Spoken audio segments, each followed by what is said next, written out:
He thought no one noticed.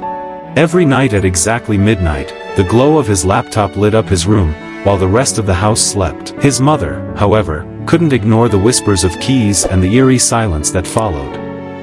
"Why won't you sleep?" she asked, but her 25-year-old son only smiled and said, "I'm working." But mothers have instincts sharper than any blade. Something felt wrong. What kind of work demanded secrecy, fear, and sleepless nights? She didn't know it yet, but her constant pleas would become the thin line between her son's life and a trap carefully set by cybercriminals waiting for the perfect moment to strike. The house was always quiet at night. Too quiet. The ceiling fan hummed lazily, and the walls carried a stillness that made even shadows seem alive. But every night, without fail, a faint glow slipped under the door of Chike's room, breaking that silence. Mrs. Adiz noticed it first when she woke up for water at 2 a.m. The house should have been sleeping, but there it was again, the flicker of a screen. She paused outside his room, her heart tightening. Her son had always been disciplined, never the type to waste hours on games or meaningless chatter. But now, the glow was constant. Midnight to dawn. Night after night, she knocked softly the first time. "Chike?" There was a shuffle, then the door opened halfway. He stood there, tall, lean, eyes bloodshot. "Yes, Mama." "Why aren't you sleeping?" Her voice was gentle but firm. "I'm working," he said quickly, almost too quickly. "Just some online stuff." She frowned. "Work at this hour? What kind of work keeps a young man awake all night?" He smiled, but it didn't reach his eyes. "Don't worry, Mama. I'm fine." But she did worry. Mothers always did. And deep down, her instincts screamed that something was terribly wrong. The next night, she stayed awake on purpose. At exactly midnight, the glow returned. She tiptoed closer and pressed her ear to the door. She heard fast typing, then a pause. A voice, faint but steady, leaked from his laptop speakers. It wasn't a video. It wasn't music. It was a man's voice, deep, calculating. She froze. Who was her son speaking with at this hour? She knocked harder this time. "Chike, open the door." A chair scraped. He muttered something quickly, then opened the door, blocking her view of the laptop. "Mama, why are you still awake?"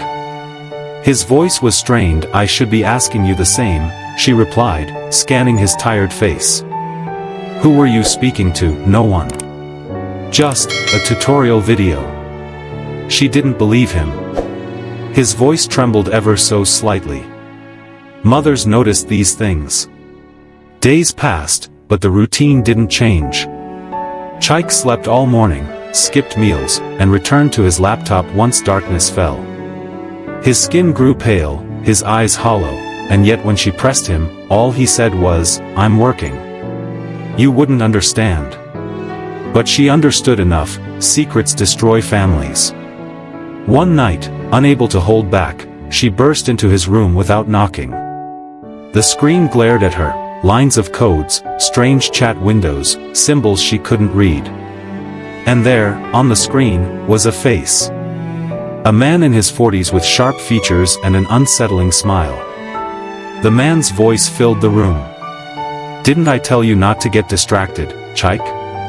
Chike slammed the laptop shut, panic flashing across his face. "Mama. You shouldn't have come in." Mrs. Adiz's heart pounded. Who was that man? What are you doing with him? He ran a hand through his hair, sweat glistening on his forehead. It's nothing. Just someone helping me with online jobs." Her chest tightened. "Jobs that demand you hide, that drain your health, that fill this house with secrets? No, my son.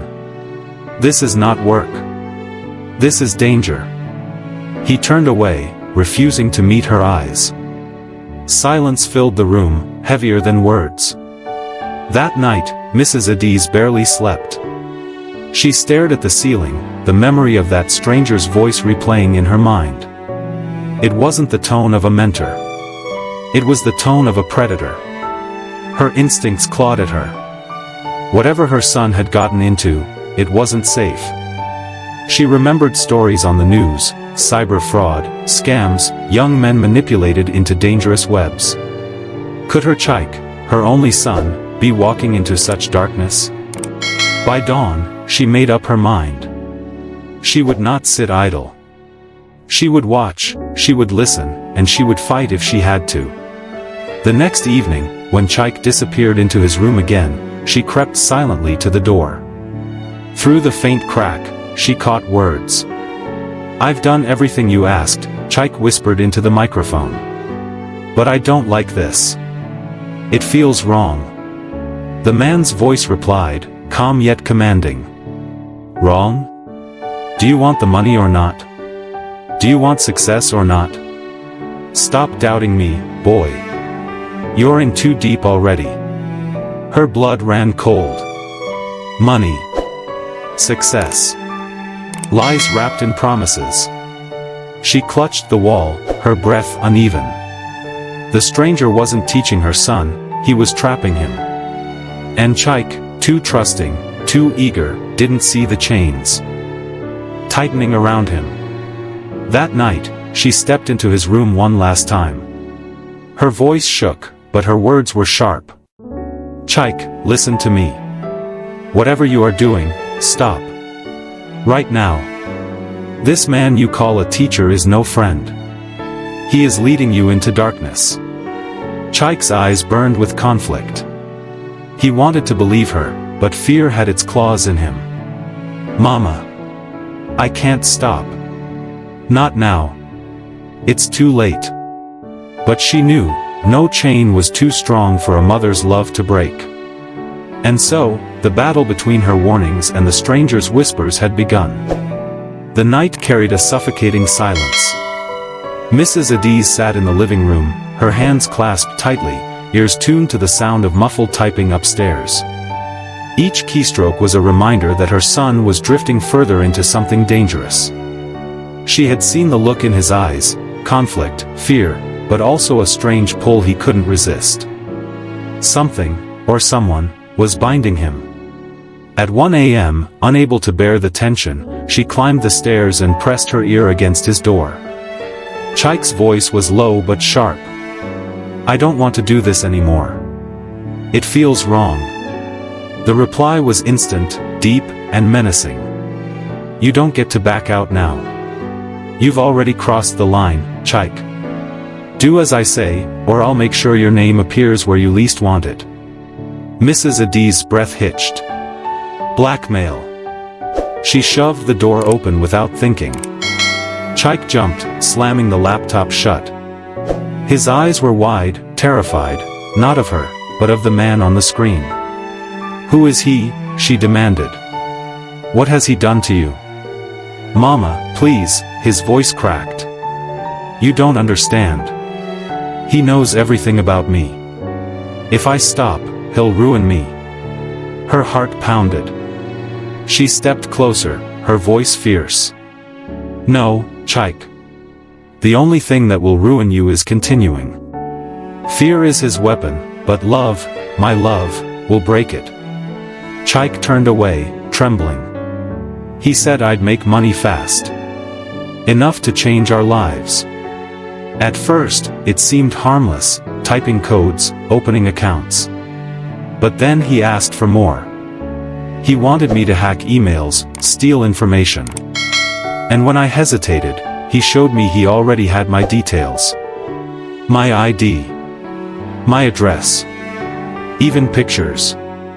Mrs. Adiz's chest tightened. Kelvin, the man, had trapped her son in a digital cage. She placed her hands on his shoulders. "Listen to me, Chike. Darkness will always promise light, but it only leads to destruction. You must fight back. Let me help you."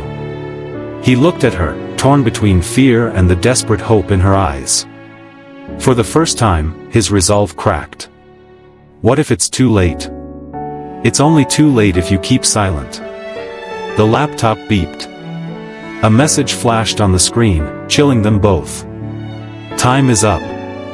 Deliver the files tonight or face consequences. The profile picture of Kelvin's face glared back, his smile sinister. Chike's hands shook. Mama, if I don't do this, he'll expose everything. She leaned close, her voice steady but burning. If you do this, you'll lose yourself. Which is worse? Silence hung heavy. Chike swallowed hard, then slowly shook his head. No more. I'm done. He typed a single message back, I quit. Don't contact me again. Seconds later, the reply came. Fool. Do you think you can walk away from me? By dawn, you'll regret this. The room grew colder. The hours that followed crawled. Mrs. Adiz stayed by her son's side, refusing to let fear swallow him. But fear found other ways. Strange emails began pouring into his inbox, threats, warnings, even doctored photos designed to ruin his reputation. Chike buried his face in his hands. Mama, he's serious. He'll destroy me. She cupped his face firmly, forcing him to meet her gaze. No, my son. He cannot destroy what he did not build. Your name, your honor, your future, they are yours, not his. And I will not let him take them. Her voice was unyielding. For the first time in weeks, Chike believed her. Then, at 3 a.m., another message appeared. Final chance. Join me tonight, or tomorrow the world will know your shame. A video call request popped up. The screen glowed with Kelvin's face when Chike hesitated and answered. Kelvin's eyes narrowed, his smile cruel. You think you can defy me, boy? One word from me, and you're finished. But before Chike could speak, his mother stepped into view. Her voice was sharp, unshaken. You will not touch my son. Kelvin chuckled darkly. Who is this? The woman who raised a coward? Stay out of this, old woman. But her eyes burned with fire. I am his mother. And you may know his fears, but you do not know his strength, or mine. Whatever threats you hold, release them. We will face them. But you will not own him anymore. Her words cut through the venom in Kelvin's tone. For a moment, silence. Then he snarled, you'll regret this. The screen went black. Chike exhaled shakily, tears brimming in his eyes. Mama, what if he does it? What if he ruins me? She pulled him into her arms, holding him the way she had when he was a child. Then we stand together. Shame cannot kill you. Fear cannot chain you. But silence can. And you are not alone anymore. For the first time in months, Chike let himself cry, deep, shuddering sobs that carried the weight of secrets finally released. By dawn, the threats stopped. No more messages. No more calls. Perhaps Kelvin had moved on, searching for another victim. Or perhaps he had been disarmed by something he could not fight, a mother's unbreakable resolve. In the light of morning, the house felt different. Chike finally closed his laptop, not to hide, but to let go. He looked at his mother, eyes tired but alive. You saved me, he whispered. She shook her head softly. No, my son. You saved yourself the moment you listened. But deep inside, Mrs. Adiz knew this was not the end of the story. Evil didn't vanish, it shifted, it waited. Yet she also knew something else. As long as she breathed, her son would never walk into darkness alone again. And for Chike, that was enough.